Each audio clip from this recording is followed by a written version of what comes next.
Jadi kita nggak menutup diri kok, kita terbuka. Tapi kalau kita suruh kirim bahan mentah terus enggak, stop. Jangan berpikir Indonesia akan kirim bahan mentah. Nikel pertama.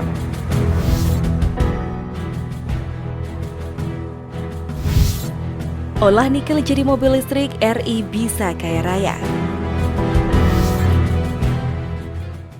Sekretaris Kementerian Investasi atau BKM Iqmal Lukman mengatakan nilai tambah ekonomi komoditas nikel bisa naik sampai 11 kali lipat jika dikembangkan melalui hilirisasi menjadi mobil listrik. Peningkatan nilai tambah ini berasal dari penjualan di domestik maupun ekspor ke luar negeri.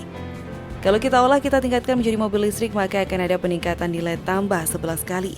Kita bisa bayangkan ekspor kita yang tadinya cuma 100 langsung meningkat 11 kalinya dari 100 tersebut, ujar Iqmal. Stafsus Menteri ESDM Bidang Percepatan Pengembangan Industri Sektor ESDM Agus Cahayana menyampaikan ilustrasi bahwa untuk biji nikel kadar rendah bila diproses menjadi nikel sulfat, maka nilai tambahnya menjadi 11,4 kali. Kemudian bila diproses lebih lanjut ke precursor, maka nilai tambahnya menjadi 19,4 kali.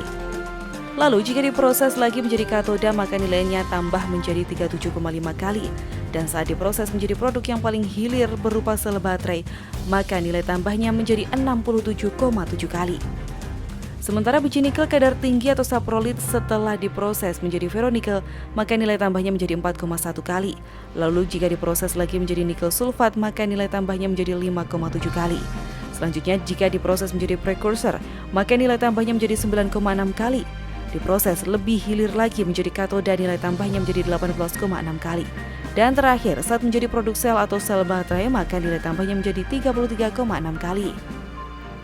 Sementara itu, Direktur Jenderal Menteri dan Batubara Kementerian ESDM Ridwan Jamaluddin mengatakan, sejak disahkannya UU Nomor 3 Tahun 2020 tentang Pertambangan Mineral dan Batubara atau UU Minerba, maka peningkatan nilai tambah adalah sesuatu yang wajib dilakukan oleh para penambang. Untuk itu, pemerintah berusaha mendorong hilirisasi nikel dari bahan mentah menjadi barang setengah jadi dan barang jadi. Dorongan ini diberikan lewat berbagai kebijakan, misalnya fasilitas libur pajak bagi industri hilirisasi nikel. Kemudian, pembebasan pungutan cukai, kemudahan dan percepatan lisensi, insentif tarif, dan lainnya. Tidak ketinggalan, pemerintah turut menyediakan kawasan khusus untuk hilirisasi nikel, misalnya di Morowali. Ada pula kawasan industri khusus yang dibangun untuk baterai dan mobil listrik, misalnya kawasan industri Batang di Jawa Tengah. Selain itu, pemerintah juga memberikan kebijakan pendukung berupa larangan ekspor nikel mentah.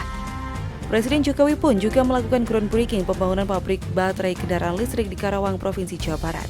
Jokowi menilai pembangunan pabrik baterai listrik ini merupakan komitmen pemerintah untuk melakukan hilirisasi. Dengan begitu, Indonesia dapat segera keluar dari jebakan negara pengekspor bahan mentah. Salah satu bahan mentah yang dihilirisasi adalah nikel. Indonesia memiliki cadangan nikel terbesar di dunia. Indonesia optimis bisa menjadi produsen utama produk barang berbasis nikel. Dan harapannya hal ini bisa membuat seluruh produksi nikel di dalam negeri dapat memenuhi kebutuhan industri hilirisasi. Di sisi lain, Iqmal mengatakan Indonesia perlu memproduksi mobil listrik karena tren otomotif global sudah bergeser dari mobil BBM menjadi mobil listrik. Beberapa negara bahkan sudah memproduksi mobil listrik dalam jumlah besar.